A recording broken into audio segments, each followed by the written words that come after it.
All right, we're live. Hello, and welcome to Hope for Healing. And today we are having the conversations that no one else is having. This is the Unity panel. Oops.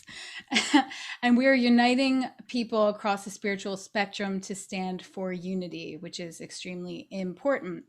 I'm Akasha Rosewaters, founder of Inner World Technology and creator of the Inner Fit Method. Now, we're here because there has always been division in humanity, sadly, and in the last year and a half, we've seen it come to a head.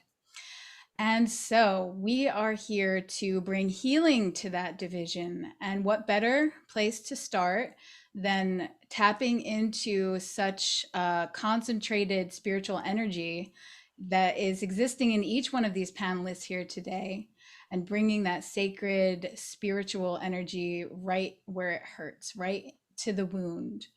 So that's why we're here today. We have people from different spiritual backgrounds and different philosophies. And yes, without further ado, we will begin brief introductions here in a moment. Most questions, well, this isn't, yeah. Most questions are going to be about 2 minutes. You'll have 2 minutes to answer. And unless we have more time, which we actually do. So we'll have about 4 minutes for certain questions and about two for the rest. So let's begin with our introductions. Dr. Michael, we'll begin with him. He has a retreat center and he does self healing work. And I have been blessed to actually experience his work, and it is phenomenal. So much so that I actually share it with my son. And it just is amazing to have another pathway to eliminating desire and being able to be free from that and in an open space where possibility exists. And that's what Dr. Michael's work can do. So, Dr. Michael, tell us how you came into doing this self healing work that you do. Well, my starting point was 6 days before I was delivered. My mother had toxemia, and they gave her Pitocin for 6 days, and they declared that I would not make it through the night. Called my dad, you better come see this kid tonight if you're going to see him alive, because he'll be dead in the morning. And I wasn't. The next 25 years or so, I lived on an inhalator and pills, and came to the point where I realized that while it was keeping me alive, it was killing me. And so I started to search for healing. And the work I've developed over the last 50 years of doing that is what I've come forward to understanding. My background's in naturopathy, doctorate in holistic philosophy as well. And it's looking at how this whole energy system works together and seeing that the energy system is just that. It's an energy system. So I do a variety of things looking to be as whole as possible. I distribute a couple of medical devices that support vitality, which is required in order for real healing. In order for people to break loose what they need to break loose, there has to be pretty strong vitality. Um, I've synthesized several different disciplines: psychology, psychiatry, theology, and in particular the ancient Aramaic language. And that language, which is the root language of at least 5 of the world's major religions. And I remember being greeted by a rabbi several years ago, and when he heard that I was working with the Aramaic, he's like, "Well, that's where all our wisdom keepers come from. You're welcome to come in and speak at our Shabbat service," which was pretty awesome. Led to speaking in Fort Lauderdale. Actually, this is probably 15 years ago at the Holocaust Museum. It was a powerful place to talk about forgiveness. And that's the core of what I've come to with this work. And what my mission is to eradicate the insane ideas on the planet about forgiveness that pervade the whole culture. Those who live in a culture where everybody says, well, how did that make you feel? As though something outside of you could possibly make you feel anything. And so the core of forgiveness, if you go back to the first century Aramaic language, has nothing to do with the Greek idea of I'm going to let you off the hook for what's happening inside of me. I'm going to forgive you, which is basically what we're told in the whole Western culture. And in the Aramaic language, the word forgive represents a tool with which you go inside yourself and remove the root of your pain. If you're in pain, you need to go inside and do something about that. If you've ever said to somebody, you make me mad, you hurt me, you really have a problem. The question I ask people kind of tongue in cheek is, if they're the one with the problem, why are you the one with the pain? Obviously, if you're the one with the pain, you're probably the one with the problem. And we live in a world, and we'll get into this idea a little bit later, where we have a mechanism in the mind with which we can hide things from ourselves and pretend that they belong to somebody else. Forgiveness collapses the part of us that hides what doesn't belong in our minds and gives us direct opportunity to access that content and remove it. That's the act of forgiveness in the first century Aramaic language. So that's what I'm about. I love Maybe that. just to take it to every mind, heart, and being on the planet. The last 40 years, my wife and I have traveled. I'm actually living somewhere for the first time in just over 40 years. Have been doing that for the last 2 years. My father-in-law became ill, and it came to the point where he couldn't be on his own, and we decided to stop traveling and be with him. He wasn't about to move out of his house here in Bristol, Virginia. And so we're here taking care of him, and our granddaughter, who's 34 months, been circling the earth, and switching all our work over to online work. We have a radio show that we do 5 days a week, an hour a day, for support, so people can be involved in the conversation. We have an app, forgiveness app, to use with kids, with adults. So it's everything we can do to put it out there on a global scale. That is amazing. I seriously love everything that you do, and you have so much available for people to access, such as the podcast and the app and the worksheets and the books, and you have so much out there. And I really appreciate the work that you do. And you came from a place of basically imminent doom, imminent death was right there, and you were able to heal from that pain and from that trauma and pursue the natural path towards healing. And then it sounds like you stumbled upon almost this spiritual world, and then you just kind of dove right in. You were right at home, and you found your way into um, taking this wisdom and then distilling it down into knowledge that people could learn from. And it My sounds like original work's in the field of electronics. And when you're in that field, it really doesn't matter what your philosophy is. If you build or work on a piece of electronic equipment, it has to work and comes off the other end of the bench. So everything that I've done is to bring it down to, here's something an action you can take. We have 20 different workshops. Each one of them's got its own worksheet, its own process. People pick up, use. And our website's, I don't know, somewhere around 20,000 pages. So it's all there and it's all free. amazing. Yeah, it sounds like your technology has to work. It's Mhm. effective. Yeah, we tell people, don't believe a word I've got to say. Just try it out and watch what happens. You don't have to believe anything. No belief required. And that's the best kind of work there is. And also, it sounds like you really hear this word forgiveness thrown around, and people aren't getting how powerful that practice is of healing. And you have the actual technology behind the word forgiveness that can really bring about so much possibility and miracles for people. Yeah, it took me 35 years of working with the first century Aramaic idea of forgiveness Hmm. to understand why and how it worked. I can remember in the early days when I first discovered it, was first exposed to it. I mentioned it in my workshops here and there, and it wasn't a big deal. It was just like it was there, and I never really used it. But people would come back to me and say, I've been doing that thing you've been telling me about forgiveness, and my life has changed. And after hearing that from several people, I started to move in that direction. Now it's, as I say, for the last 35 years, it's been the whole focus of my work, and understanding what it is, why it works, and how it works is what I think inspires people to use it. Otherwise, when you tell people, because it's totally backward from what the culture teaches, when you tell Mhm. people what it is and how it's done, they go, that's crazy. And it is, until you see the why and how of it. We'll talk about that in our next session. Exactly. Beautiful. Thank you so much, Dr. Michael. And we're All going to right, shift. Alistair's here. Yay, welcome. Yay, he made Hey, it. young man. We're going to shift on over to Melinda. And I don't know you personally, Melinda, but from what I can tell, you are a magical being. You do yoga, you're a freelance rabbi, um, and your temple is your heart, which I absolutely love. And please tell us more about you and how you came into being a freelance rabbi.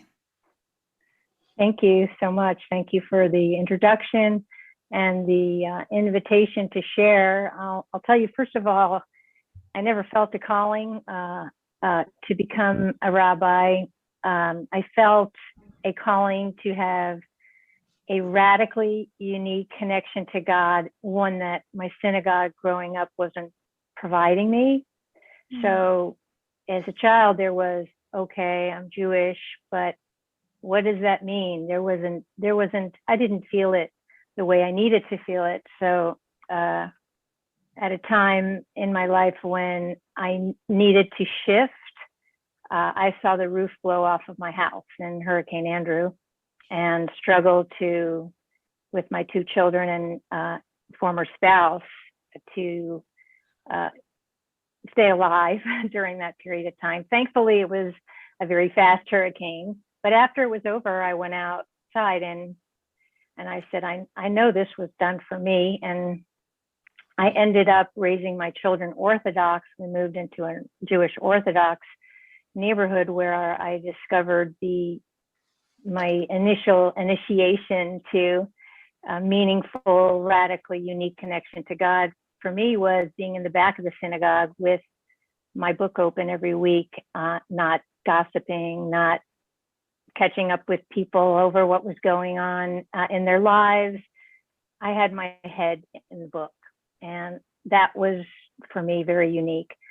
At the time, I didn't realize I was actually using it as a bargaining way of, I'll do this for you if you'll do this for me, kind of thing with our Creator. And when my marriage fell apart and my relationship with God was really broken, it was really a very challenging, difficult time. I had been practicing yoga for a number of years. I had been practicing healing for a number of years. I had buried a lot of deep issues within myself that I thought the religious experience would take care of. However, at that time, it was really time for me to close a chapter of the way of relating to God, in which I knew. So I went on a path of unifying all the different ways in which I could find my God within, or goddess, or so many different names for it. And one day I received an offer, an invitation from a local rabbi who had offered the laying of the hands. It's called the laying of the hands. Was back in the 11th century. That's the way they made rabbis back then. They transmitted it, sort of like Reiki transmission, but this was more of I'm going to own something now, a responsibility. It's a different level. It was exactly what I needed, was my radically unique, beginning to develop relationship with God. So at that time, I received the laying of the hands, not like what they do now. Rabbis feel a calling. They go to study for many years. They become heads of synagogues and stand at a pulpit and do the weekly prayers and the daily prayers and the spiritual leadership roles. That wasn't, I didn't feel that calling. First of all, when I say freelance and you say freelance, I mean, I couldn't have four walls around me. I needed to move. Part of my style and belief of Judaism is very much embodiment. And I found a number of different female rabbis in the Jewish renewal movement. Later on, after I had received my smicha, my ordination, who were doing similar work to me. So in the beginning, I felt very alone. In Florida, there was a lack of inspiration for me of people who had women who had trailblazed through this way that I needed to express. And when I moved to California in 2012, for several years, I lived there and had my vision being lived out in other women's vision, and that made me feel like I belonged. So that was good. My radical self came back to Florida to serve my father and his last days on in his body and doula his way into the next life. And shortly after he passed, I got this tickle inside me to start doing ceremonies, providing the ceremonies, life cycle ceremonies that is part of my calling. I don't call it calling. I call it, mission experience. That's how I got here. Beautiful, Melinda. Thank you. It sounds like you have and I read a little bit about this too, about your journey, your deep reverence for death. And I think that that is so important to have a reverence for the impermanence of this body here, and also to have a deep reverence for God. And it sounds like you had a relationship with God on the surface. You were doing, the right things, but it wasn't as deep as you knew it could be. And so you took your journey very seriously, and you ended up doing what it was you were supposed to do so that you could deepen that relationship with God. And that is a beautiful journey. Thank you. Yeah, and share it with others, inspire others, heal others. I mean, becoming a rabbi really healed me. It gave me, like the title of your this whole day, Hope for Healing. I mean, it gave me hope. It gave a lot of people hope. It healed a lot of people, including many members of my family who, know that people have come to me and said, I've never met a rabbi like you, and appreciate the openness that I can speak with you. So part of, one of my gripes with my raising my children religious Orthodox was, yes, my rabbis were very intelligent, and they shared with me from the perspective of the book, the written word. But I walked away feeling a little bit less than what I needed to feel.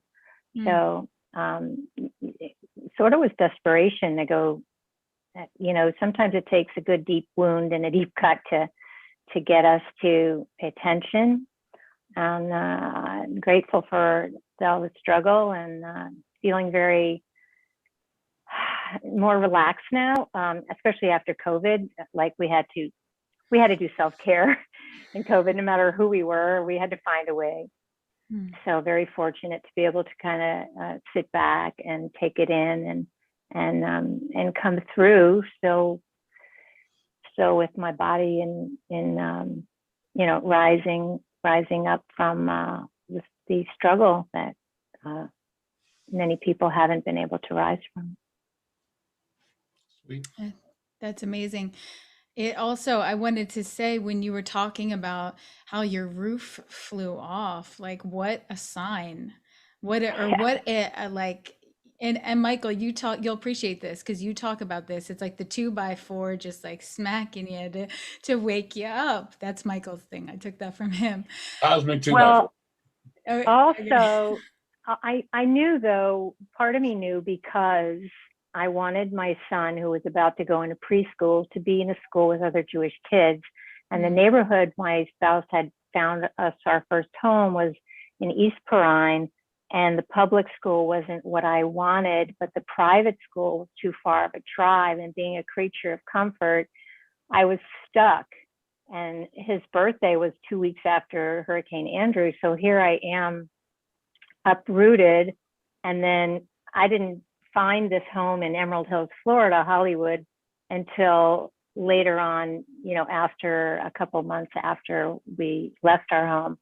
But as soon as I got there, I was like, well, this is perfect. I can just walk him over to the synagogue, and I can get him really close to, and he had friends. My kids grew up with in that way, which is, it's a really nourishing way of life. It really is. I felt nourished up until I didn't. And then, like, it's time to change. So that's what I did. Beautiful. Thank you. We're going to keep on moving right along here because of the time constraints. Let's go to Lincoln. Lincoln, he is a very powerful spiritual teacher who has really used technology to his advantage to spread the message of higher self consciousness, also referred to as the Holy Spirit. And yeah, I actually received a channeling from Lincoln like 9 years ago. He probably doesn't remember this at all, but it was very relevant in my life and it was really beautiful. And I'll never forget it. So, Lincoln, if you could please tell us how you came to realize that you were supposed to, or that you knew that you were going to share your gift of channeling higher self consciousness with the world. Well, thank you for that kind introduction, Akasha. And I'm so happy that the channeling service has been able to support you at that time and continue to support you for the many years afterwards. So I'm very happy for that. Myself, I found my first spiritual book and actually was given to me the day after I graduated high school. So it marked one of these significant experiences, like Melinda's experience of the roof being blown off her house. The day after I finished my high school life, a spiritual book landed in my lap, and it opened me up to the reality of other dimensions and a really different way to look at my human experience. So that sparked something very unique. And even on the first day of reading that book, there was a light that ignited in the center of my chest. And I'll never forget that experience. It was really unique. I never had anything else happen like that before. It was like a small lighter flame, like a big lighter. It just turned on when I was processing this one sentence. So I was reading in this book and I was just flowing through the book and I understood what was being spoken. It was new concepts, but I could follow it. And my mind got stuck on this one idea and I knew I didn't grasp it. And I paused for a moment and I read it again and I knew I wasn't grasping it. And I read it a third time. When I read it the third time, I felt this energy turn on in the exact center of my chest, like by my sternum bone. And it felt like a little lighter flame. And it really caught my attention. And that light stayed on. And I would check in periodically throughout the day, every day, and that feeling stayed present. And it was really fascinating because it brought me, I didn't know the meaning of it, but brought me a feeling of significance, like there was something here for me. As I continued to pursue this spiritual knowledge, it really just consumed me. I changed everything in my life within that summer. So I basically stopped spending time with my friends. I stopped all my social activities. And I just decided to spend all my free time pursuing spiritual knowledge and practicing Zen meditation. So I would just sit in front of my bedroom wall and stare at this white painted wall and just allow myself to enter into a space of inner silence. So fast forward a number of years, I went to university. I changed my educational path. I was going to become a medical doctor. I gave all of that up and I really just focused on wanting to understand the nature of life. What's creating this experience we're having?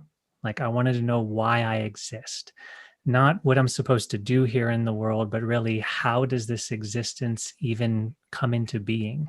What's creating the fact that I'm having an experience right now? And so I pursued what I call truth. So I wasn't necessarily following any religious path, but I studied all religions. I earned a degree in religious studies. I also earned a degree in psychology at the time. But I was really trying to pursue an understanding of reality. During this time, I realized it was really the most important thing in my life and had ever been in my life.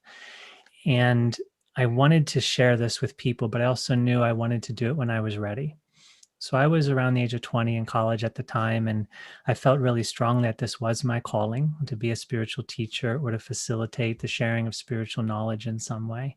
And I remember closing my eyes and speaking to God and saying, I feel really strongly that this is what I'm supposed to do, that this is the most important thing in my reality, and I want to share it with everyone. But I also know that I don't want to do it before I'm actually ready to teach. So I told the universe, bring me signs and make them external to myself so that I wasn't confusing any part of myself that wanted to become a spiritual teacher for my own personal interest.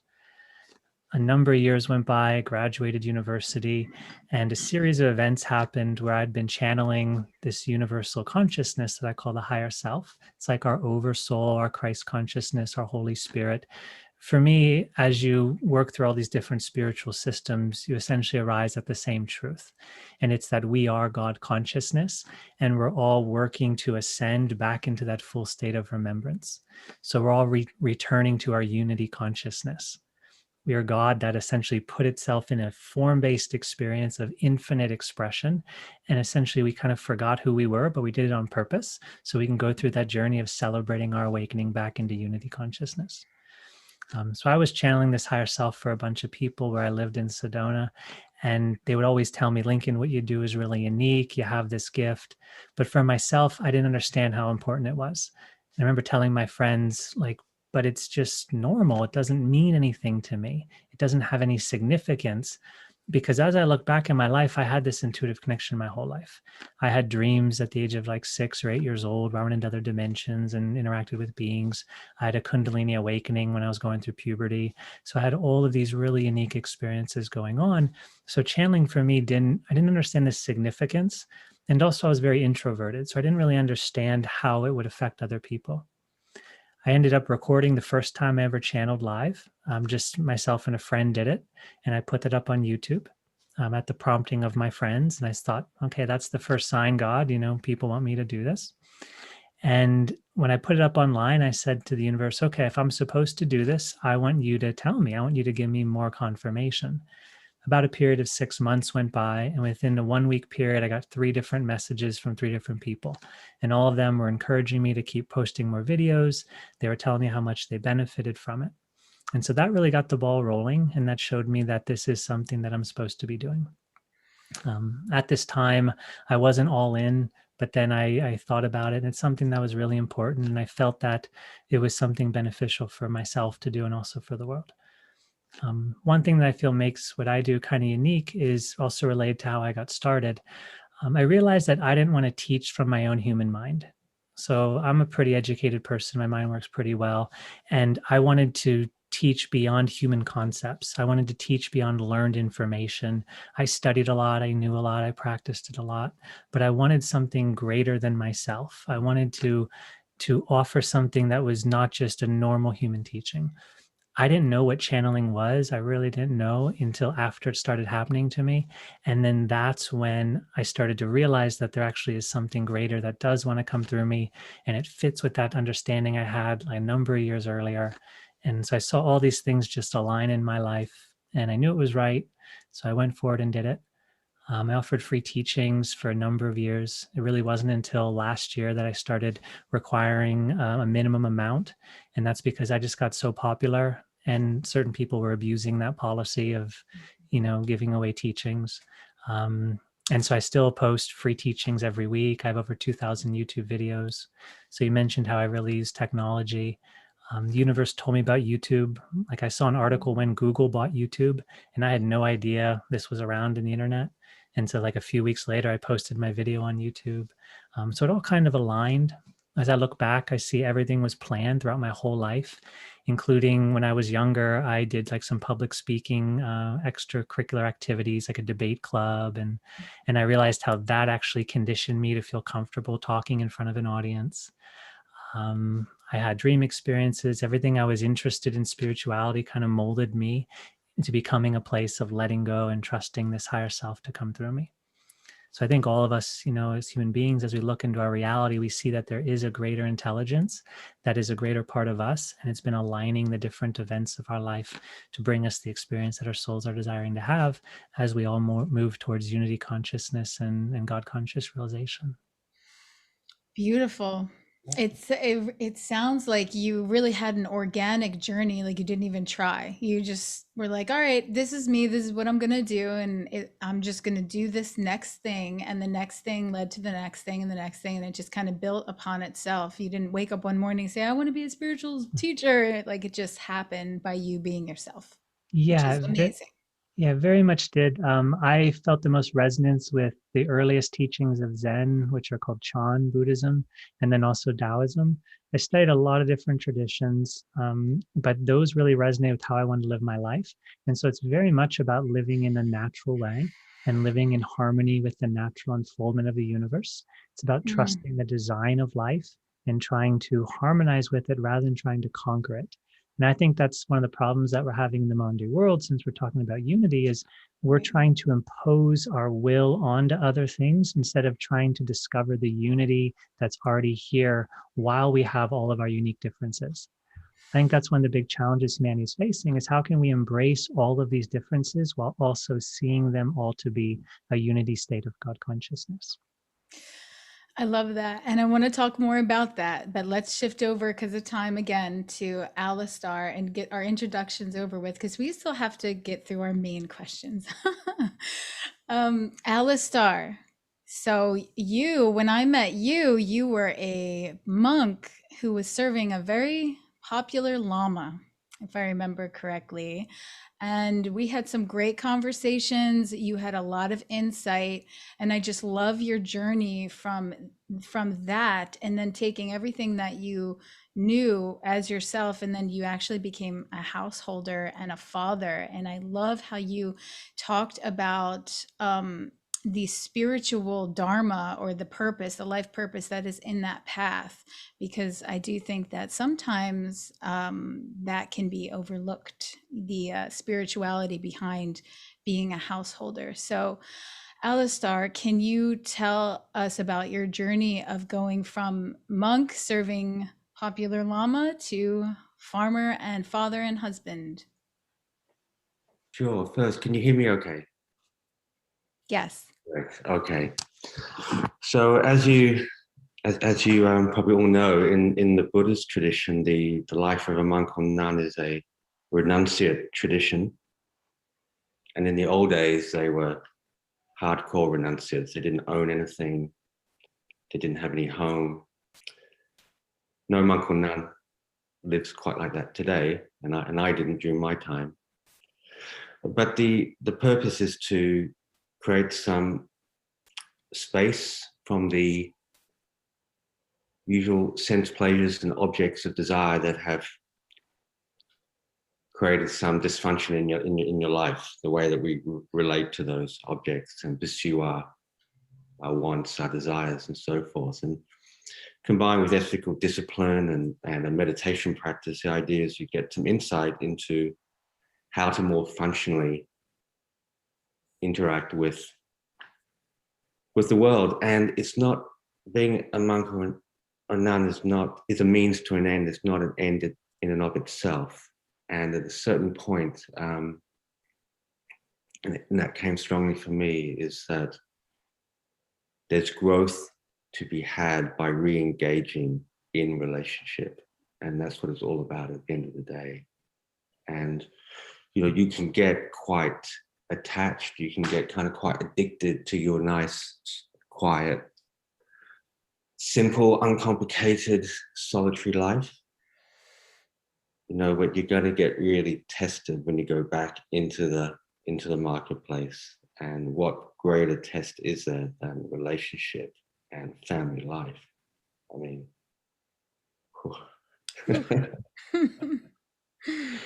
you really get to see where you're at. If you become a parent, you're really going to confront any unresolved wounds of your inner child.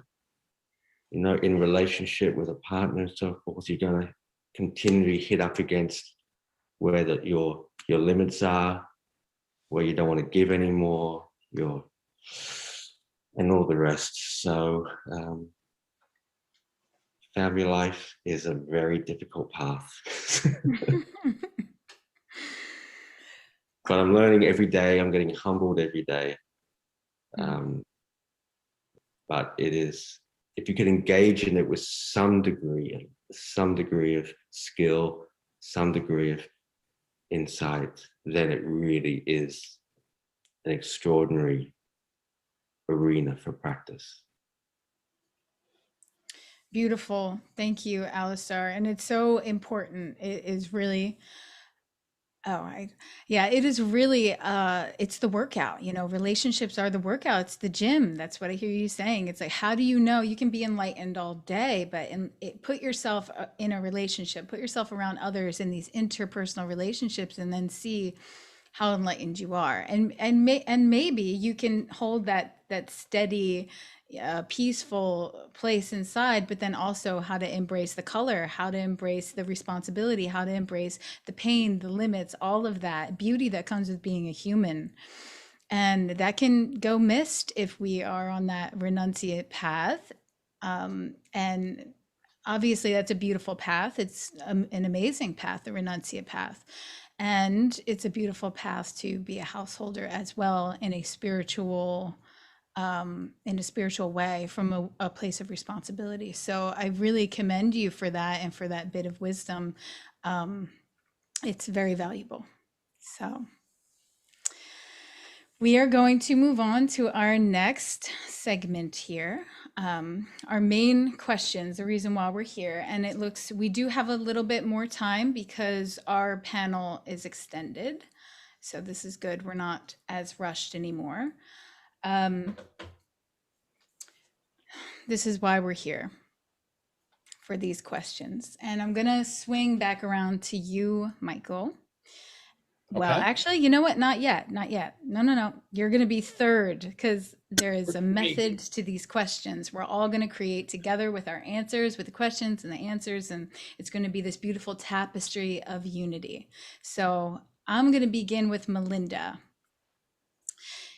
Is there a spiritual cause for what's happening in the world today?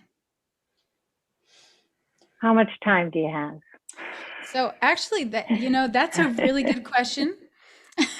No, I'm saying from a perspective of. I know, but I took it literally.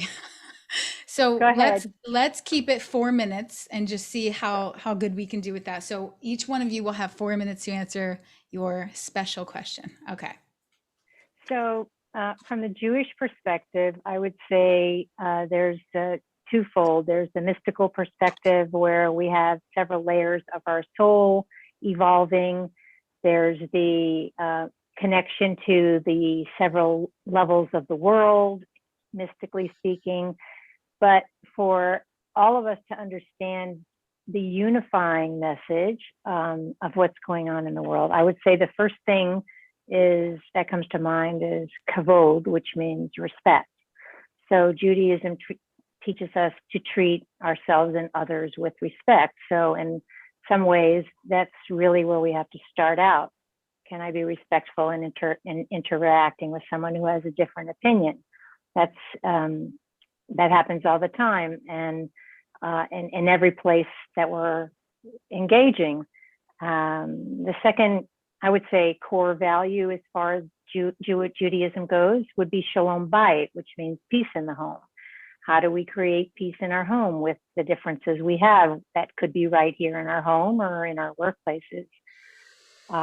Third one would be B'Tselem Elohim. How can we be in the image of God? And we talk about this in Judaism all the time. We're all created in the image of God. So why is what this person's doing doesn't feel like God-like to me? We have to look at where they're coming from and step out of our needs for somebody else to be in the image of God. Another principle or core value on unity and what's going on today would be our community responsibility unto others. So where are we in the sense of supporting people who have less than needs than us? Kol Yisrael Aravim Ze Bazeh is really the phrase. So we are out there pounding the pavement like it's Pride weekend. So these are just my pride earrings and my pride necklace, which is also part of the priestly template that they wore back in the old time. But I'm here representing pride in a way, just because I'm showing off in my rainbow colors. Another way of unifying what's going on today, Shmirat Halashon. What do we say when a person we don't like walks by to someone who we're with? Do we talk about them the wrong way? Or how do we use our speech? And speech hurts. So it's a wake-up call to be more mindful. Love your neighbor as yourself. That is something that everybody here in the world can relate to, I hope, and think that is a very big core principle. And I would say the last one is, how could we be more in solidarity with each other? How can we, we've been so isolated for good reason, but how can we be in solidarity with someone else when we've had to be so isolated? So the spiritual message now is, yeah, we're Zooming. We're all finding ways to connect. And so those values, I would say, are really the greatest puzzle pieces from the Jewish perspective of what's going on spiritually today. Thank you for that, Melinda. So if I hear you correctly, you're saying that there are, according to what you have studied, there are certain things that when we embody, they work, and we are not embodying them lately, or maybe not even lately. Many times in human history, we have not embodied them, so things are not working on a subtle level. It feels like right now a lot of subtleties are really being expressed in ways that people are learning to understand. And the more the understanding people steps into presence with those who don't, the easier it will be for all of us. So coming from, when you say what I've learned, okay, so I've just expressed the Jewish perspective because I took 7 years before I stepped up to do ceremonies and whatnot from the Jewish perspective, and had all these different other teachings within me that I really wanted to bring forward. But understanding what people see when they hear the word rabbi, they want to see, first of all, a male, second of all, a certain kind of attire. I go out in my yoga clothes all the time, but back to the where are we now is opening our eyes to our neighbor in a way that can support them in what they're going through is really probably more of a solution than a problem. So holding that unity in your heart and in your mind, no matter what is coming up. That's what I hear you saying, which is well, beautiful. You have to be able to carry that weight. So if you can't carry that weight, it's going to go somewhere. I mean, you don't want to carry it like a weight that weights you down. You want to be able to, breathe into it and understand it. I think from the Kabbalistic astrology, my moon is in the Libra, so I have this balance. So I go from doing a funeral to a wedding to a baby naming, and they're all three of those are really impactful in so many different ways. And it's like, to me, people don't understand, how can you get up and do that kind of sad stuff? But I understand the channeling of the afterlife, and with that, a lot of people are grieving and they don't even know how to grieve right now, or work, or put food on the table. I can't imagine. I mean, I see it everywhere. It's just everywhere around us, and it's expanding, all over. It's hard, but it's doable. Thank you for that, Melinda. We're going to shift on over to Lincoln for your question. But before we do that, Alistar, are you able, and Lincoln, are you guys able to stay past our initially agreed upon time? Yeah, certainly. Okay, because I already talked to Michael and he said he was. So, and Melinda, are you? Kind of? Okay. Kind of, sort of. I didn't really know about it, so I have some other things happening right here in my home that need attention, and it's been a very busy morning, so I apologize in advance for not being able to stay on. Okay. When do you have to go by? I don't have a set time, but I can't stay an extra hour. So, Perfect. So just set your boundary whenever you need to go. Okay. You bet. All right.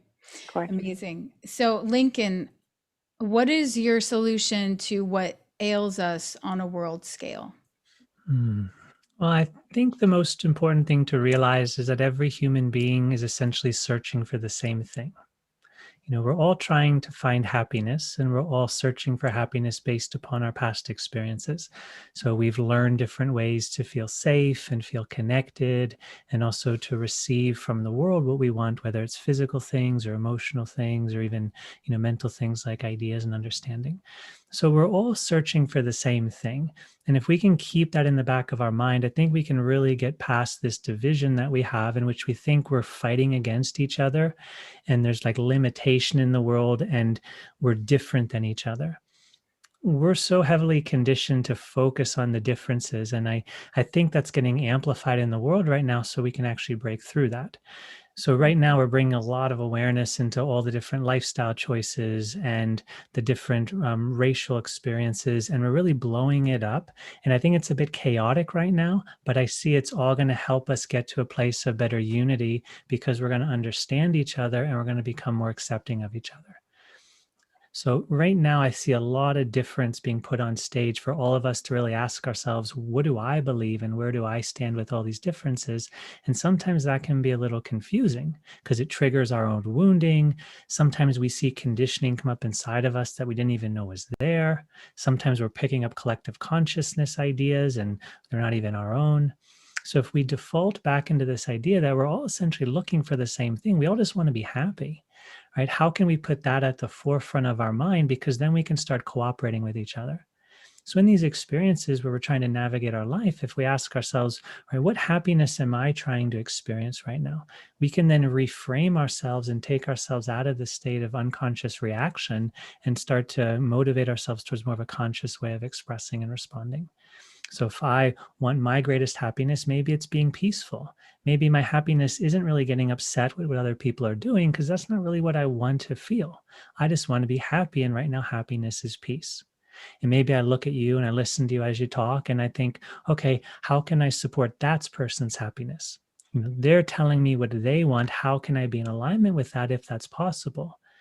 And if that's not possible, how can I then be in my state of happiness, which might then just be peace while they're pursuing themselves? So if we really get back to the beginning of why we're here, and that desire is creating this whole universe, in my opinion, right? The universe desires to have an experience. So form comes into being, and the forms desire to know more of themselves, which is a personal experience, such as more physical life, more emotional vibration, more mental knowledge, because we have these three bodies. And then also we want to know more of ourselves as a universal experience. So we grow ourselves personally by actually interacting and connecting with our environment. So if we look at the universe, everything is pursuing more happiness, right? More of itself, more physical life, emotional life, and mental life. So if I just remember that in the back of my mind, I can now have a different foundation from which I express myself. And then I find myself just automatically stepping out a lot of these constructs. When we look at our dysfunction, we realize we don't even want it. Like it comes up, it overpowers us. Later on, we regret it. We feel bad about it. We apologize for it. So if we can just try to bring with us something to focus us in every present moment, I think that it offers a lot of value. Yeah. So right now, separation is getting amplified. I think we really need like a tool in our back pocket that helps us stay focused on what we want so we can carve that straight path through all the confusion in the world right now. Amazing. Amazing. I totally agree with you too. I hear you saying boundaries, just divine boundaries of what it is that you want and holding that to be your truth and standing by that and taking into consideration what other people want as well and opening up to the possibility, can I be that for that person? And if you authentically can, then do it. If you can't, you got to hold your own. Yeah, boundaries are really important just because they organize reality. Without a boundary, there's no cohesion, so no structure can maintain itself. And if you take that on a universal level, everything will just fly apart. So we all have an identity, and that essentially creates a boundary in our mind. Like we separate the ideas that are true for me and the ideas that are not true for me. We have emotional boundaries, right? What makes me feel happy and what makes me feel suffering. So I want to exclude that from my experience. So we really do have a lot of boundaries. And the challenge in this world is how can we cooperate with each person when everybody has, a minutely different or sometimes a majorly different set of boundaries. So it is challenging, to try to live in a world with so much difference and try to live a unity path. And that's why I think trying to find concepts to put into our rational mind that help us identify unity is so valuable. So there's other ones. I know before the talk began, Dr. Michael talked about forgiveness a lot, and that's an incredibly powerful unity concept because like he said, it removes the pain and suffering within ourselves. And that's the problem. Right? Mm. So that's a unity concept as well, because we all want to be free from pain and we all want suffering. We all want peace. We all want to know our purpose. We all want to feel connected to each other. So if we start looking at unity principles and just keep those in the forefront of our mind while we're living, we can redirect and reorganize our lives in really powerful ways. And we don't have to fight against any of our past suffering or struggle. It's more about just a replacement. It's taking a Mhm. lower vibrational understanding and just replacing it with a higher vibrational understanding that's compatible in that situation. So we don't fight against anything or anyone. We celebrate. Melinda Mhm. talked about the pride movement right now, and that's really important because people are looking to feel recognized because they've been rejected before. So, like, parts of society are trying to bring themselves back into balance. How can I see that and support that? I may not directly understand what it's like to be in that experience, but I can look from the outside and I can see how they're pursuing happiness and how they're requesting forgiveness from mankind and how they have to reach forgiveness in themselves because they've had a lot of difficult experiences because of their style of living. And we've all had that. I think in greater or lesser ways, we've all felt separation, we've all felt rejection. So these core principles of unity consciousness are so important to embrace with ourselves and also to use when we support each other. Amazing. And I also hear you saying empathy, having empathy and Yeah. compassion, that everybody is just like me in some ways. There are some core similarities that, such as wanting peace and happiness and Yeah. Yeah, yeah. I think with empathy, it's real important when we look in this world that human beings create separation in order to learn. So you may know in your own life, or you may know other people as an example, where you keep pushing yourself into a position of more suffering and more separation until you have that breakthrough aha moment. And then you realize that core belief that you were acting upon that was ultimately causing your suffering. So I think what we're seeing on a Mhm. global scale in governments and societies and social organizations and interpersonally in our relationships, as Alistar was saying, and inside our own psyche, is we're seeing that we sometimes go to these extreme places, right? We pursue illness in order to understand what causes health. We pursue argument in order to understand what causes cooperation. And so I Mhm. think we're seeing that blown up on a massive scale. Like in the COVID experience, there's all this separation consciousness, don't talk to each other, stay in your home. And I think that that's helping us to see a way to get back to unity consciousness. Right. So these extremes Mhm. of separation like open up a magnifying glass where we actually then have that opportunity to make a breakthrough. And when we're empathic, we can sense another's journey and then not condemn them for going deeper into these states. Because sometimes if you watch someone you love suffer, you might get triggered and you might get angry at them. You might try to control them and tell them how to do things different. And I think that that's not necessarily supporting them. When we're empathic, we can actually tune into their vibration and realize, no, they're going down a journey of self discovery. So, how can I support them in a way that I feel is best for this process? Maybe I don't agree with what they're doing and I won't share in their experiences because that doesn't work for me. But how can I still be an energy of unconditional love and peace and acceptance? And then also, of course, pray or work for the person's highest good to come out of their experiences for them. Beautiful. Thank you so much, Lincoln. You're welcome.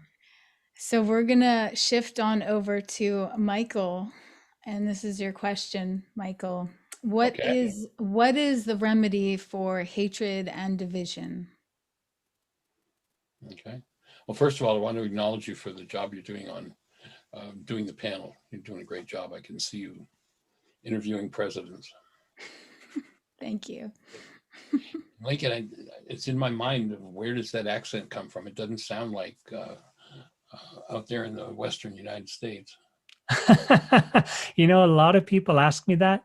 My accent has changed as I go more non-physical. My voice doesn't sound like anyone from anywhere. I'm from Pennsylvania, but my voice has changed a lot because I spend hours a day channeling and going into other states of reality. So my human system has completely reconfigured itself. Uh, Sounds like a little bit of Irish in there, maybe some English or something. Yeah, my ancestry is a little bit of Scottish and Italian and German and probably some other countries mixed in there. Cool, cool. Well, my offering would be that the reason there's so much insanity and suffering in the world today is that there's very little human life in the world today. It's been lost. People live out of a false self. People live out of a construct in their mind that's based in the pain that they've experienced in their lives rather than living out of who they are. You know, you've been in my workshops where the first question I ask people is, have you ever held a newborn? Anybody who's listening to us, have you ever held a newborn? Imagine yourself going into the posture, actually put your hands up and imagine holding that newborn, looking in the newborn's face and tapping into the essence of the newborn. And then if I were to ask you to put the essence of the newborn into a single word, what would that word be? And my offering is that my wife and I, Jeannie, having asked this question of tens of thousands of people all over the globe, no matter what culture they're in, their answer is always some variation on the theme of love. And I ask the question, why is that? It's because everybody knows what human life is. We all start out exactly the same as this made in the image and likeness of love. This sweet, active presence of love is what we are. And Vladimir Lenin, probably responsible for more deaths in the world than anybody in the history of the world, said, if you want to destroy a culture, change the meaning of its words.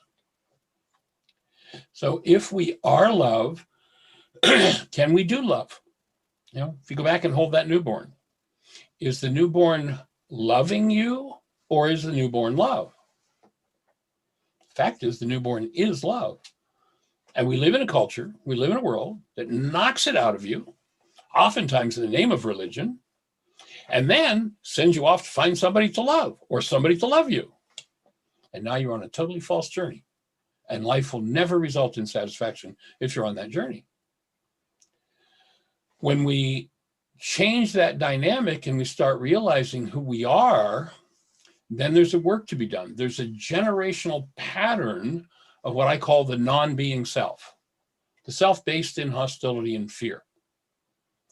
And that hostility and fear-based self is literally a coagulation of thought disorders that are held within this physiological device called the body-mind unit, that when they coagulate, when they kind of come together and form this self that we look at in the mirror and think we are that body and we are that whatever it is, when we've been taught by the world to say, I'm angry, I'm sad, I'm afraid, we think that's who we are. And until that self is dissolved, you go back to Yeshua, great rabbi, a couple thousand years ago, he says, in order for you to live, you've got to die. That doesn't mean put a gun to your head. The false self has to go. And the core tool, the missing piece, PEACE, on the planet is forgiveness. Again, we've been taught a false concept. We've been taught that forgiveness is about, I'm going to let you off the hook for the pain happening inside of me. Instead of, oh, I have pain happening inside of me, I think I'll get rid of my pain. We're taught to blame everybody else. Probably one of the greatest atrocities that we've had done to us down through the ages, and that we've bought into, is that we've had hidden from us the fact that we are by nature creators. You and I are creative beings, which is an idea everybody just loves when the creation's going well. But when it's not going so well, don't we always have somebody? And isn't their name always them? You got a them in your life. If they'd be different, your life would be better. Liar, liar, pants on fire. You'll notice if you've been through a particular painful reality 87 different times with 42 different people, you're the one that was there every time. It's about you. Alistair, I love the way that you spoke of it as becoming the householder and children. My favorite tongue-in-cheek line about kids is that kids are like having your unconscious mind hang out in true living color and Dolby sound. Everything you've never dealt with, they're going to bring up for you, as is a spouse. Once you exchange genetics with somebody, which is what happens in intercourse, they didn't warn us about the reason for not being promiscuous was because you're taking on literally the genetic history of the person you're intercoursing with, and you're handing yours to them. And now through resonance, you're subject to everything they do and they to you. They didn't tell us that. But once we link with someone, then they have access to parts of us that we've hidden from ourselves. And when we live in this world of blame, you made me mad, then in the context of the work I've developed, we call that denial. And what happens is when I go into denial, in order to believe the lie that my perceptual mind is constructing, that you're the problem in my life, I have to hide the truth of the cause of my pain. So the minute that I move into you made me, I have to dissociate from a part of my own mind. And then that dissociated part of my mind is literally not accessible to me, except when you come along and resonate that part of my mind. And since I'm in denial, I can't access it directly. So I now put it into my brain's image of you when you show up in my mind with my problem attached. And I'm sure it must be your problem. We've been taught by our culture that we have eyes that are windows and we see out through those windows. That's a total lie. You've never seen anything in your life, and you never will. Eyes are a one-way valve. You can't see out of an eye. Information comes in via light. And that light energy, the information it carries, causes brain cells to fire according to what content you've got. And your brain generates literally, the world that you see through what you think are your eyes is a perceptual construct constructed by your brain. No light gets into the brain, no sound gets into the brain. Frequencies get there, frequencies cause brain cell to fire, and whatever's in there generates the world that you see. If you live in the game of blame, somebody else is the problem, then you see literally the content of your own mind projected into your brain's image of everybody else, and then you pretend that's outside of you. The number one project you need to do, if you're in that kind of a world, is you need to learn to forgive. And people say, oh, so I need to let them off the hook because that's happening inside of me again. The title of my book is Why Is This Happening to Me Again? You can go to my website and download it free. My website's whyagain, whyagain.org. And you can download that free. We've got a forgiveness app. You can go to your app store, Heartland Aramaic Forgiveness, the only forgiveness app in the world. And when you recognize that when you hide from yourself, you start to generate a false world. And that false world is a perceptual construct that needs to be collapsed. This is the piece that took me 35 years to understand about forgiveness. In the Aramaic language, the word forgive is shabag. It means to cancel. Shabag, shabak, to cancel, to let loose, to untie. And of course, in a given situation where I think you're the problem, I could cancel you. That's murder, probably not very wise. Or myself, that's suicide, not very wise. What can I cancel that's going to change what's going on inside of me? Well, there's some interesting Harvard research that says in a time frame where 10,000 brain cells are firing, literally there are 10,000 measurable units of electrical activity, the maximum amount of data that goes into your consciously generated perceptual construct is 9 bits. Little tiny, tiny framework. Now, obviously, if that's true, something has to determine which 9 bits of data are driving your perceptual construct filled with pain. You'll notice that unless you're a generally miserable person, you're pretty happy with most everybody all the time, except when one thing happens. What is that one thing that happens? They refuse to fulfill a goal for you that you have for them. You ever notice that? When they're not fulfilling your goals, that's when you go into pain, trauma, anger, fear, whatever the game is that you're playing. Whatever is, why is this happening to me again experience? Goals are the determiner of which 9 bits of data are served up as perception. When you cancel, if you're in a pained perceptual state, if you cancel the goal, and this is the core of forgiveness, if you cancel the goal, now somebody says, but Michael, I just wanted them to be nice to me. That's a perfectly good goal. Why would I cancel that? Because in your file on people being nice to you, there's a lot of pain. And when you load the goal for somebody to be nice to you, your pain's going to come up and you're going to put it into your brain's image of them, and you're going to think they cause you pain. Again, I remind you, you've been through it 87 different times with 42 different people. It's about you. It's not about them. Forgiveness in Aramaic is to look at the precise goal that you're holding at the moment. Cancel that goal. And when you do, your perceptual construct, based in unconscious pain, collapses.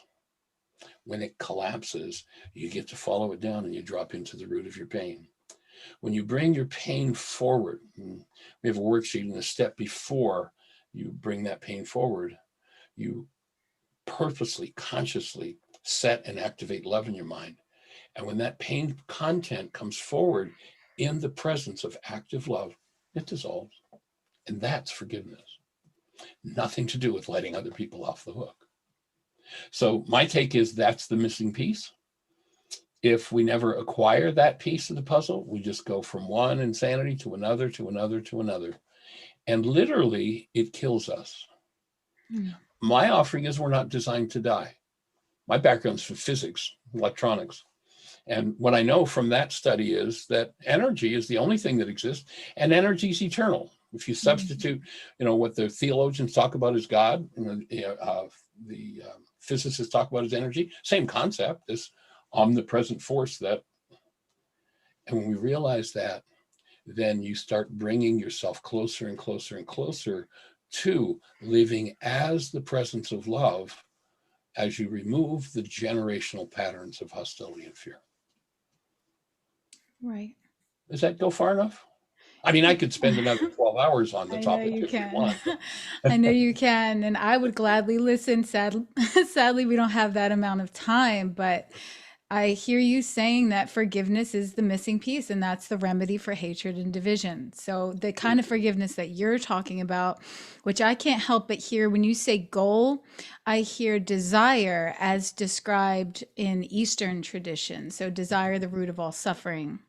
Right. That desire, which is distinct from Lincoln's desire, that desire, which is that divine desire, right? So we have that divine desire, which is like who we are. It's that love. It's that momentum of creation and going and going and going.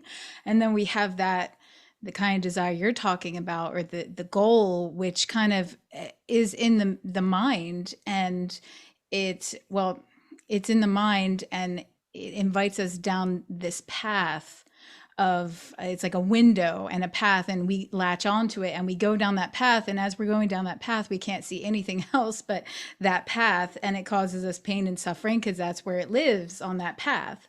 And Right. So what you're saying is that forgiveness is kind of a release from that path, like even collapsing it, discreating it, and then there's nothing but possibility in front of us, and we can then carve our path or connect to our higher power and see which path is for us. And I could, yeah. Break down that word desire. D is of, DE is of, and sire is father, of the father. Who is your father? If your father is that state of being, that state of love that Lincoln was talking about, then your desire is going to be creation. It'll be your creative process. But if it's of the false self, you go back to Yeshua 2,000 years ago, and he's talking to about this exact principle. He says, your father's the father of liars. There's no truth in him. He was a murderer from the beginning. That's the self that wants stuff. That's the self that wants to blame. Desire. And then we can go to the creator, develop relationship directly with the creator, as Melinda was talking about. And when we have that relationship, then it's no longer something I have to have. It's just a flow of life and a creative process, and the removal of the interfering patterns from what I call carbon-based memory. If you look at this body-mind unit, they'll tell you that the base element in this body-mind unit is carbon. And if you look at the atomic number of carbon, it's 6 electrons, 6 protons, 6 neutrons. What mitigates against us living as human beings, as love, is carbon-based memory, 666. It's called the end. You've got the mind of Christ, which is the mind of love. Nothing religious about it. And pardon me, Melinda, because I know that word is one that's got great offense for a lot of people, but just that there's a mind, directly the mind of God is in us, and it's available. And if that's where we get our desire, things are going to rock. But if it comes from that other mind, we're in trouble. Right. Beautifully put. Yes. And I didn't know that about the carbon and the 6. Yeah. It makes perfect sense. And then we fill it with energetic patterns that are off the mark. Another word, this over the last 50 years of doing this work, probably the most common comment I get from people of that idea really changed my life, is the idea of sin. And we live in a Greek culture that sins, this evil, all this crap. The word is simply an archery term in Aramaic. When you're on the archery range and you fire at the target, you miss the bullseye, it means you're off the mark. That's all it means. It's an archery term.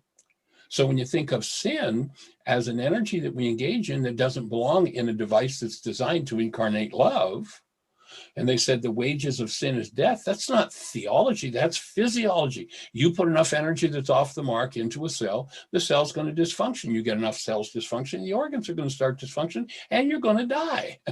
So the wages of sin is death was nothing to do with the threat. It's just, here's how the system works.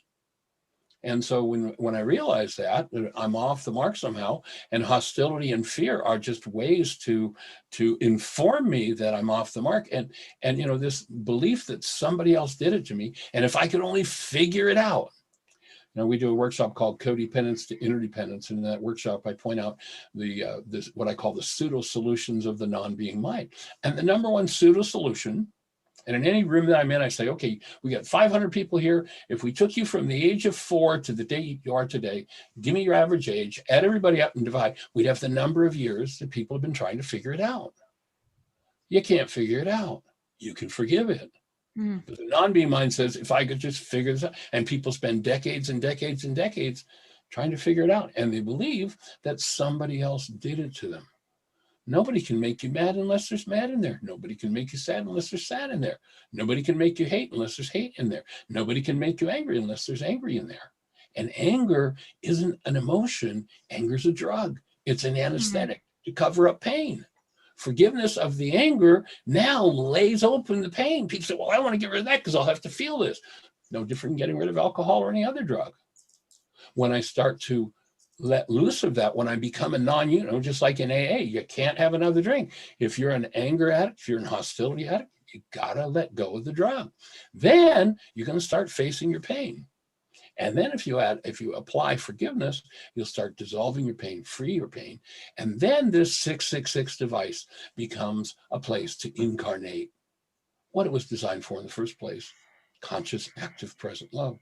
That's what we're here for. Beautiful. I hear you saying we are love, and when we're not behaving as such, then we're out of integrity with who we are. And when we're out of integrity, it leaves room for all sorts of afflictions. Well, and there's another in us or outside of us. Yeah, there's another Michael, word to take. Oh, excuse me.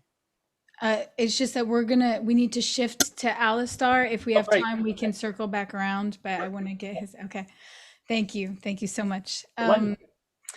Alistar, so your question of the day is, what is it that we must do on an individual basis to see the world transform into a world of peace and prosperity and unity?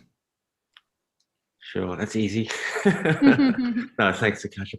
How much time do I have? You have I can keep it brief. Yeah, I'd say go 4 or 5 minutes, just like everybody else. I want to hear your voice. You're here. You get to fill the space, fill the tapestry. Yeah. Well, I think I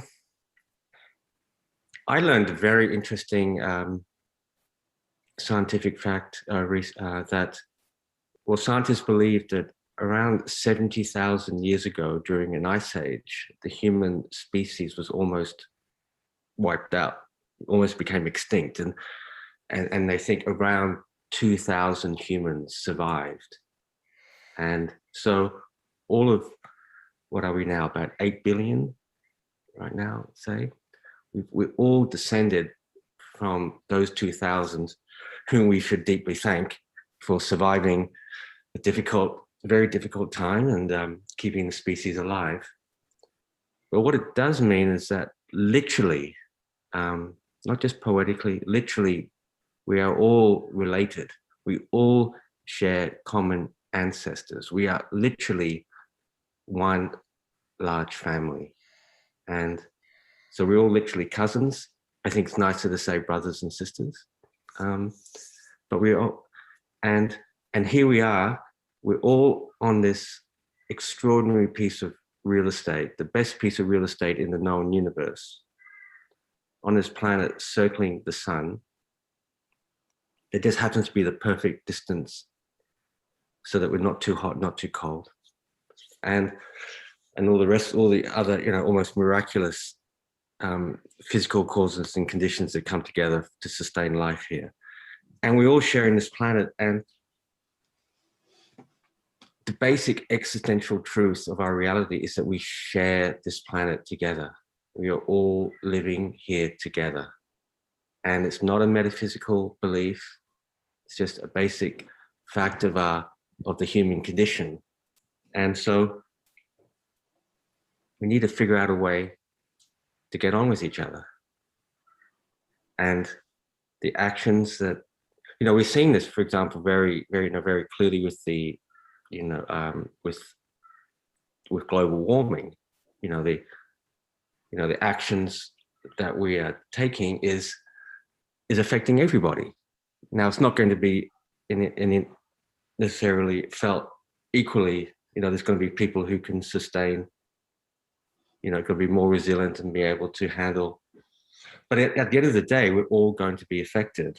And try as we might to separate ourselves, we've been talking about these things, separate ourselves from one another. We have to keep coming back to the truth that we're all literally in it together. And we have to do our best. And it's a very confronting truth. And it's because there's a lot of human behavior that's very ugly. There's a lot of human behavior that's very unappealing. We struggle to get on with a lot of people,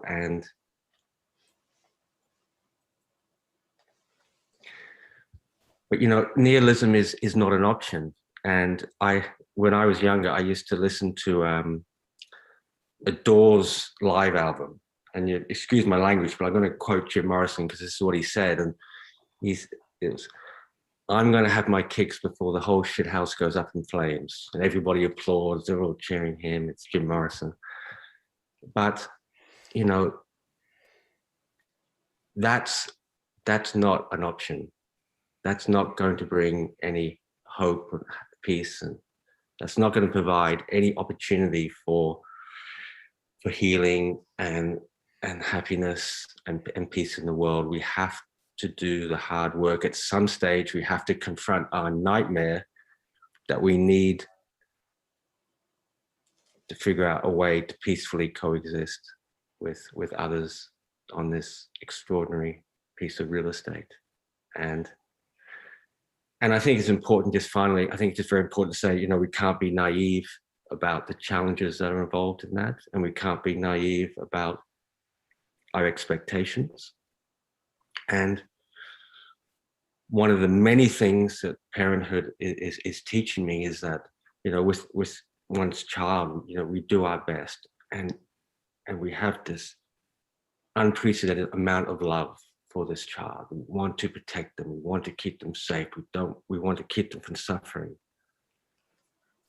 But at a certain stage, the parent has to let, as the child gets older, and certainly for a child to become an adult and to mature into an adult, which is what they need to become and to fully experience life, we have to let them go, and they have to make mistakes, and they have to fail, and they have to hurt themselves. And there's no escaping the risk that is there in life, in relationships, in having children, and what might happen to them. And that's, if we can carry that wisdom with us, then it does make sense to keep an open heart for other beings, and to never give up. Thank you, Alistair.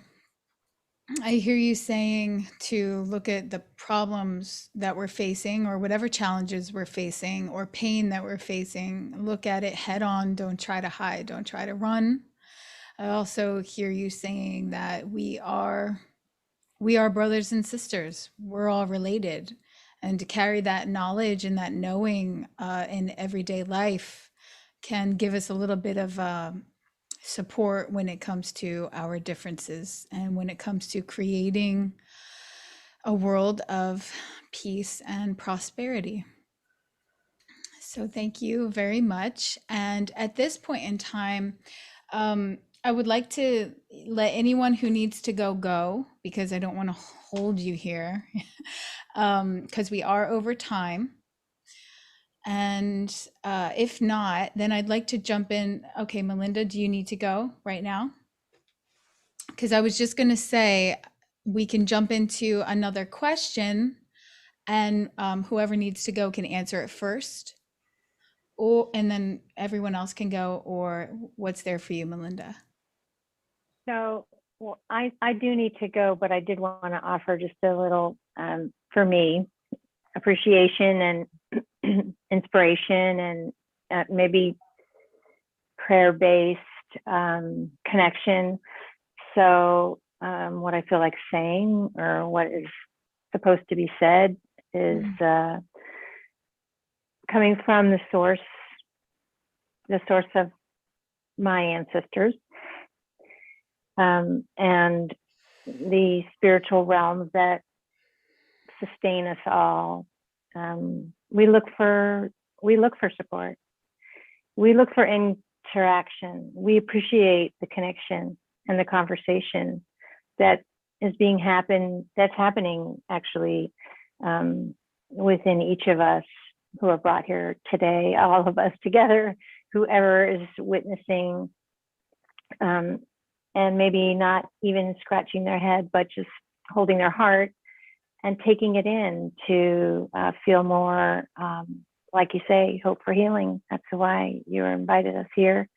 My prayer for all of us is just that we were able to sustain our faith, because this is a world where faith is needed more than anything, and faith looks different. The diversity is beautiful. All of our stories are beautiful. They're there to be held and to be witnessed, to be heard, to be received, and exchanged.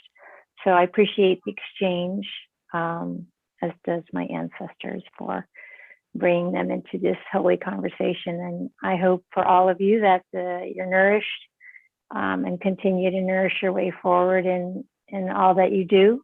And feel free to reach out to me should you desire or need. Thank you, Melinda. Thank you.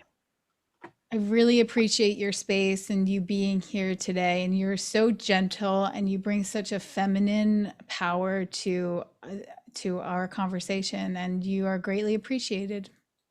Thank you. God is blessed.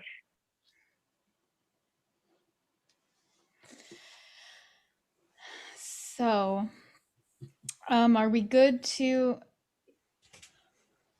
Are you trying to figure out how to, Nathan? I think she's trying to figure out how to log off. If you would like to. Yeah, I'll yeah. Okay. I want to ask you guys an important question, and this doesn't have to take long. The question I want to ask is, if you had one request for the people of the world, what would it be? And whoever wants to go can just go. Just like go like this. And then you get, okay. Lincoln, what is your one request? My one request would be for people to take a moment every day and enter into a space of silence. I think that what's needed right now for a lot of us is to connect within ourselves and to bring our attention inside our own selves and give ourselves that space of peace and stillness. And the way that I like to perform this myself, and what I offer to many others, is to feel your heart, because that's the center of your creative experience. My own personal experience is everything that we are begins as a light. I call it the light of God that shines from our heart. So we can very effectively connect to this state of peace by feeling our heart and just closing our eyes and relaxing into our own inner self. And so I know the benefit that comes from a simple experience like that. And I would like everyone to, try that. I think that'd be very beneficial for themselves personally, and also for all of mankind. And really just spend as much time in that space as you feel called to in that moment on that day. So some days maybe you only have 5 seconds to do it. Your mind's kind of busy with other obligations. And other times maybe it feels so good you want to spend 20 or 30 minutes or longer in that space.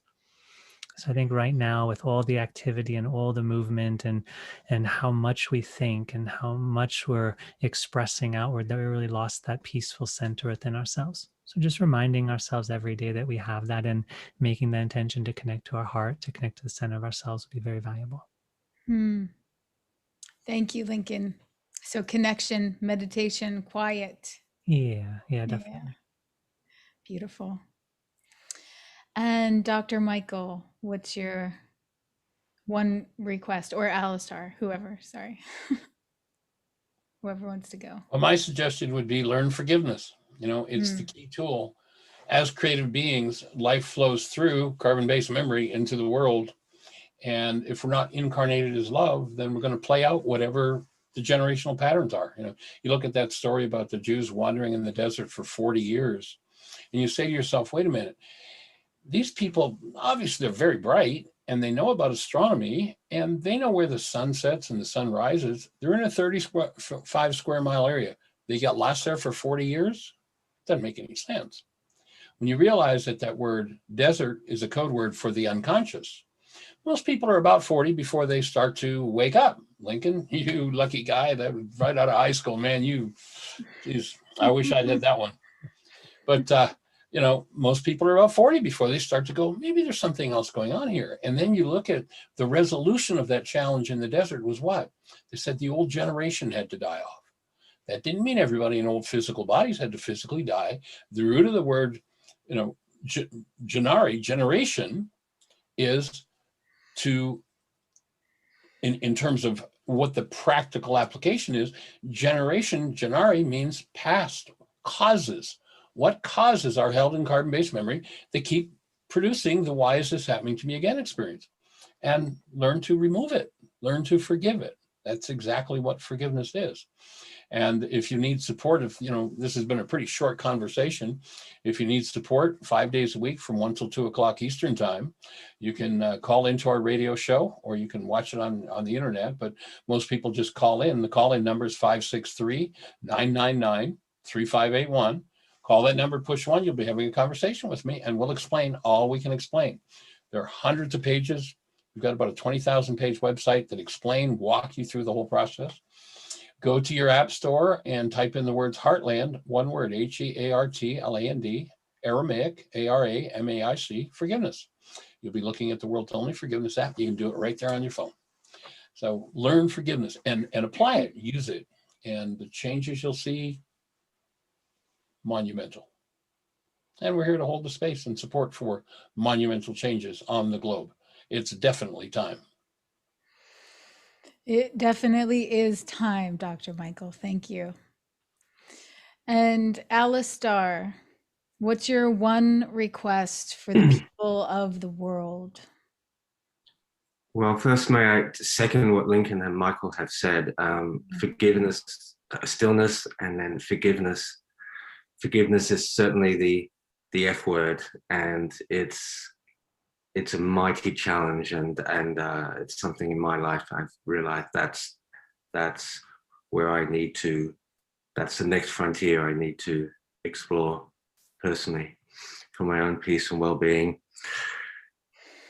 So consistent, I think, with what's been said. I mean, we live such busy lives, and they're just getting extraordinarily more busy with, I was listening to Bertrand Russell, an interview he gave in 1952, and he was talking about the extraordinary technological changes that he had witnessed over the last few decades. I mean, look at us now in 2021, and the exponential increase in the pace of technology. And it's, it's got many wonderful things it can offer.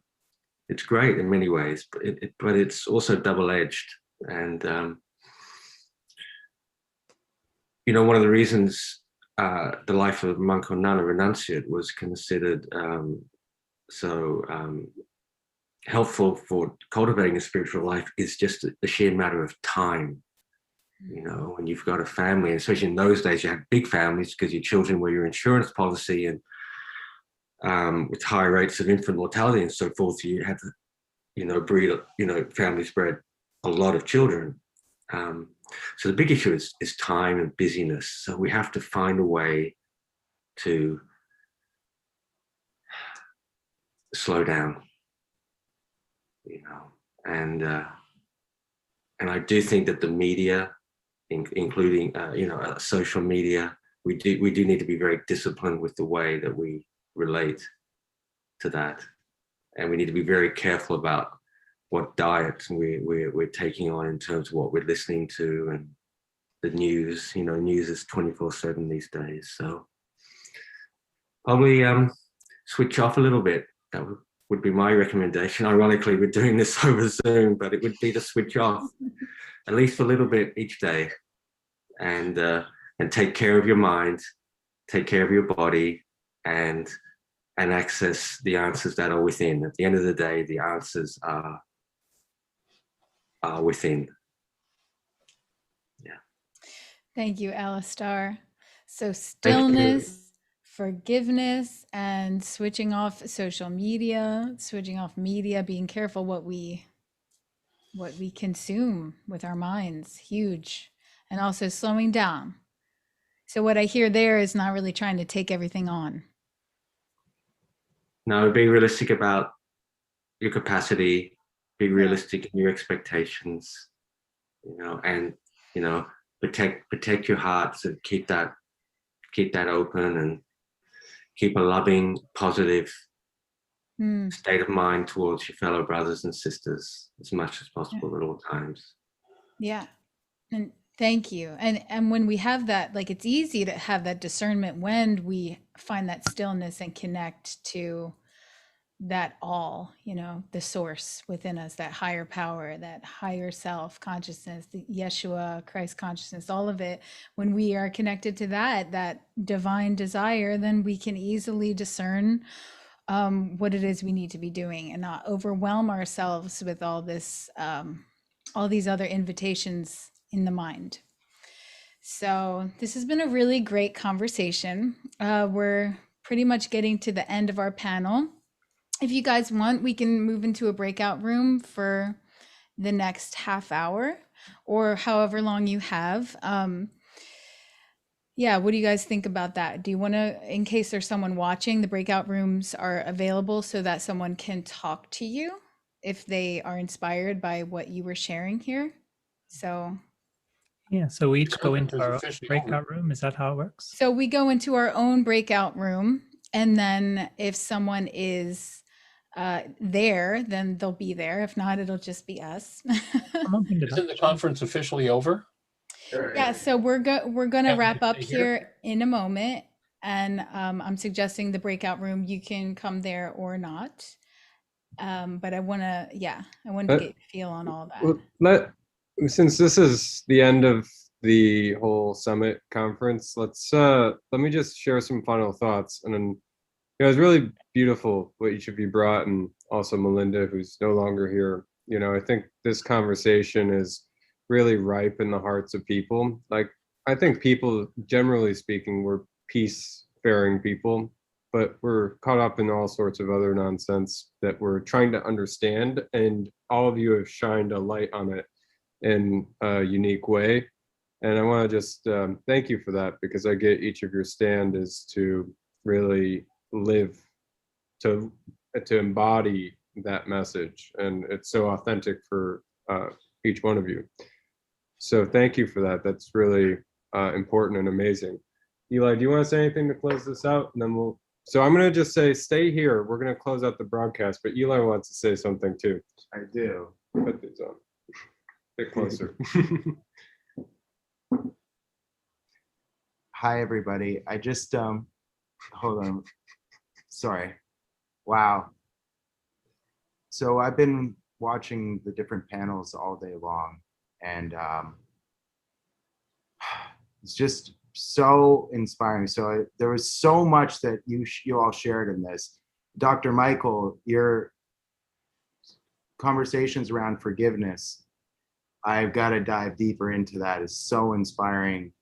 All of you, Alistar, the gentleness that you bring to things, and Lincoln, your heart that you're bringing up, how you bring your heart into everything. It's like, and I'm just, not to sound hokey, but I'm left with hope.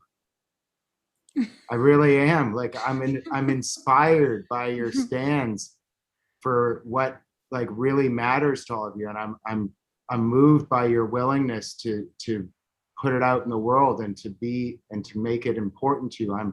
I'm reassured by the fact that there's there's people like you out here in the world doing what you're doing. So that's it. I don't want to take up any more of your time. Thank you so much for all of you being here, and for everybody that's listening.